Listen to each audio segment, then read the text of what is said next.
Selamat siang teman-teman semuanya. Hai, selamat siang. Ketemu lagi dengan eh, video saya. Hari ini kita akan membahas tentang bagaimana sih cek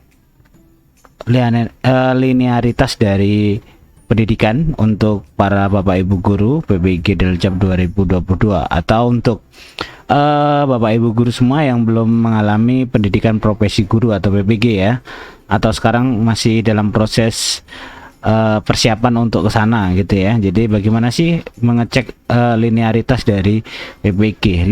Linearitas itu menjadi syarat utama untuk mengikuti program pendidikan dasar atau pendidikan profesi guru dalam jabatan tahun 2022. Kalau mungkin untuk kedepannya juga sama ya, nanti prosesnya juga sama. Jadi linearitasnya sangat penting. Bagaimana pendidikan kita sebagai seorang guru itu linear dengan sertifikasi nanti yang akan kita peroleh dari pendidikan profesi guru itu. Oke, kita akan cek bersama-sama bagaimana caranya. Sangat mudah sekali. Oke, untuk melanjutkan ke video selanjutnya, jangan lupa untuk dukung channel ini dengan like, subscribe, dan share ke Bapak Ibu atau teman-teman sekalian ya. Jadi semoga video ini bisa bermanfaat untuk mereka semua yang melihatnya. Oke, langsung saja, jangan berlama-lama. Jadi ketika Bapak Ibu semua mau mengecek linearitas, kita langsung akses ke dashboard PPG ya, dashboard dari PPG Kemdikbud.go.id. Jadi kalau Bapak Ibu dari browsernya Mozilla atau browser dari Chrome, Bapak Ibu jika langsung pilih ppg.kemdikbud.go.id ya gitu. Jadi ini alamatnya ppg Kemdikbud.go.id. Jadi di sini itu bentuknya seperti ini ya, PPG ya. Kita ke halaman beranda. Di sini ada beranda. Nah, di beranda ini itu ada beberapa berita tentang pendidikan profesi guru ya, seperti itu. Kalau kita cek linearitas, ini sebelah kanan ini ada menu namanya cek linearitas. Kalau kita langsung mau cek secara online, di sini ada ya. Misalkan kita ngajar di SD ya, misalnya kita ngajar di SD, kemudian jurusan dari S1 kita itu misalkan pendidikan matematika. Apakah pendidikan matematika linear dengan guru SD? Nah, kita cek ya. Di sini akan muncul ya bidang studi, jenjang kompetensi keahlian, keterampilan, pilihan kodenya. Jadi Bapak Ibu PGSD ternyata juga linear ketika Bapak Ibu mempunyai pendidikan matematika ya. Jadi pendidikan matematika pun linear untuk mengajar sekolah dasar atau menjadi guru kelas, juga linear ya, SD atau SLB jenjangnya ya. Kemudian yang kedua misalkan matematika untuk pelajaran matematika ya, jenjang SMP, SMP LB, SMA, SMA LB ya, atau SMK juga linear ya. Sebenarnya kalau linear ya. Kalau di sini kalau kita lihat di SMK misalkan ya, pendidikan matematika apa sih? Oh, SMK produktif tidak ya. Kalau guru mata pelajaran, oh di sini juga sama ya. Berarti sebenarnya SMK juga linear ya. Kalau pendidikan matematika, untuk ngajar matematika juga linear di SMA SMK. Oke, lebih jelasnya Anda bisa mengunduh surat edaran di sini. Di sini ada keterangan unduh surat edaran. Jadi Bapak Ibu bisa ngecek di sini, atau siapapun yang bisa ngecek di sini ya, itu kita klik saja, maka secara otomatis dia akan mendownload ya. Karena saya sudah mendownload, maka kita akan cek bersama-sama ya bagaimana linearitas dari kementerian yang diterbitkan oleh kementerian. Oke, seperti ini bentuknya. Jadi ini adalah surat tertanggal nomor 0305 B2 GT 004 tahun 2022 tentang perubahan jadwal pendaftaran seleksi. Nah, di bawahnya di sini ada seleksi dan tabel linearitas ya. Di sini ada tabel linearitas ya. Nah, ini yang akan kita lihat tabelnya. Kalau ini kan untuk seleksi untuk PPG ya, PPG tahap 1 dan tahap 2 sudah ada. Silakan Bapak Ibu yang sudah lulus juga saya ucapkan selamat ya, tapi untuk seleksi akademiknya belum ada waktu yang ditentukan ya, masih ditunda. Oke, untuk tabel linearitas di sini tertulis pada tanggal 11 Februari 2022 tertanggal ya. Di sini PLT Direktur Pendidikan Profesi Guru tahun 2022 ya, tentang linearitas kualifikasi S1 atau D4 dengan bidang studi PPG dalam jabatan tahun 2022 ya. Linearitas yang dimaksud di sini itu adalah kesesuaian Bapak Ibu ya, kesesuaian antara program studi pada ijazah S1 atau D4 bagi pendidik ya dengan bidang studi PPG dalam jabatan tahun 2022. PPG itu pendidikan profesi guru ya. Jadi kalau kita mau profesional menjadi guru, kita harus mengikuti pendidikan profesi guru ya. Nah, di sini ada beberapa bidang studi dan juga untuk mata pelajaran yang serumpun ya. Misalkan untuk guru mata pelajaran umum di TK, SD, MI, SMP, MTS, SMA, SMK dan SMAK ya. Madrasah Aliyah Kejuruan gitu ya, atau SLB. Untuk guru yang linear, jadi untuk umum ya, dari TK sampai SMA SMK gitu ya, baik yang biasa maupun yang luar biasa ya, SLB ya.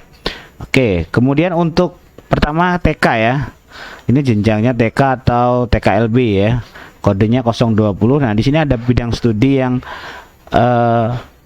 linear, ada PG PAUD, PGRA, psikologi, bimbingan konseling, ada pendidikan anak usia dini, ada pendidikan guru, pendidikan anak usia dini itu ya. Ini ada beberapa program bidang studi yang diakui dan linear dengan pendidikan guru PAUD gitu. Kemudian sekolah dasar, paling banyak adalah sekolah dasar. Mungkin banyak orang yang beranggapan bahwa guru SD itu harus PGSD ya, PGSD atau PGMI ya.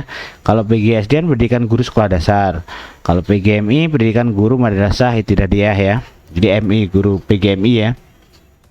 Nah, ternyata dari SD ini beberapa mata pelajaran yang atau program studi yang linear ya, banyak sekali di sini. Ada PKN, pendidikan PKN ya.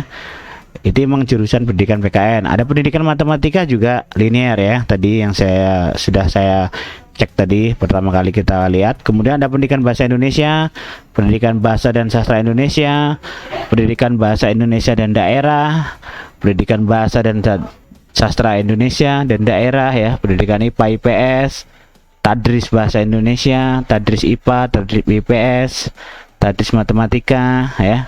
Kemudian pendidikan guru madrasah ibtidaiyah, kemudian pendidikan guru sekolah dasar ya, PGSD ya gitu. Jadi untuk ngajar sebagai guru kelas atau guru SD itu tidak hanya PGSD atau PGMI, ternyata bidang studi lain yang menjurus tentang pendidikan itu semuanya linear ya, banyak yang linear. Ini kan banyak kawan-kawan yang tanya bahwa apakah SD ngajar SD harus PGSD atau PGMI ya.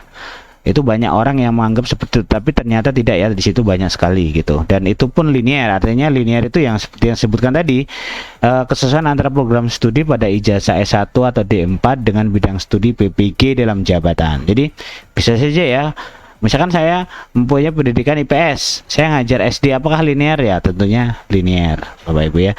Selain ngajar SD juga IPS ini juga bisa mengajar mata pelajaran IPS. Oke, kemudian pendidikan luar biasa di sini banyak ya, pendidikan luar biasa.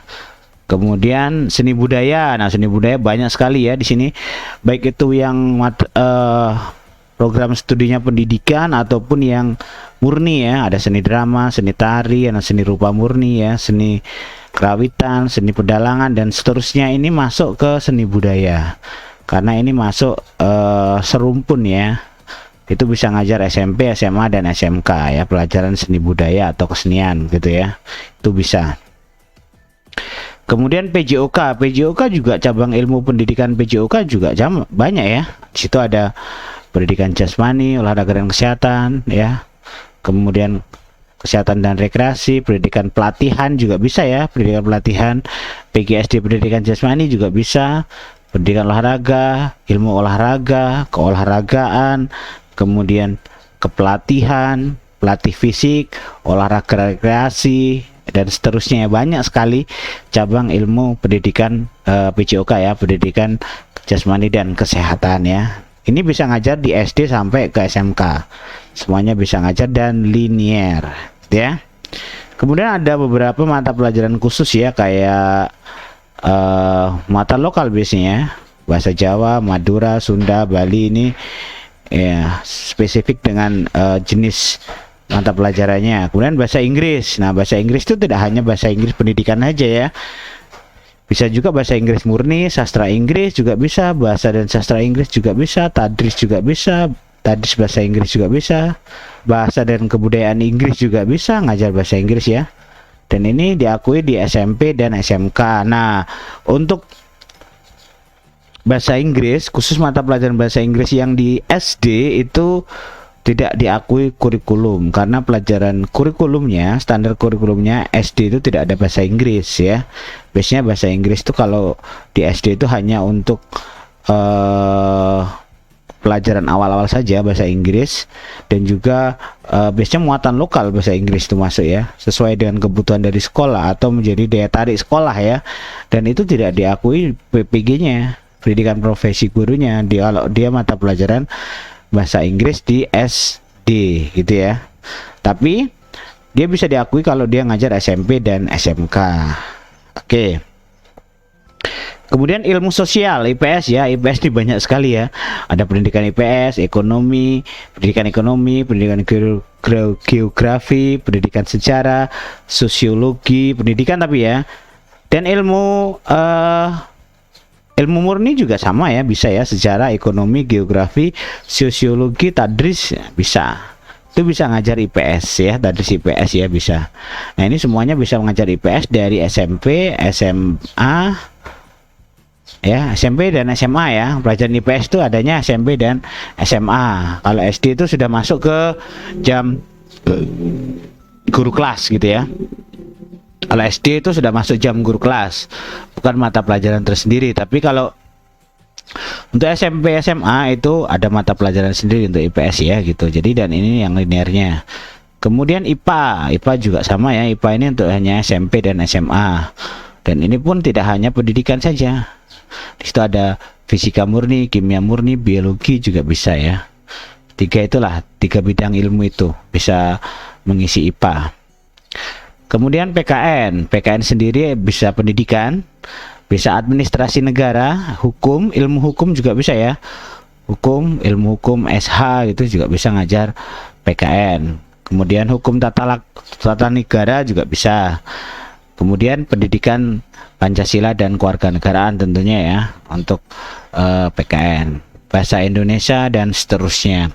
Bapak Ibu guru bisa mengecek sendiri di surat edaran yang tadi ya. Silakan pilih sesuai dengan mata pelajaran dan mata pelajaran yang diampu gitu. Apakah sudah sesuai gitu ya.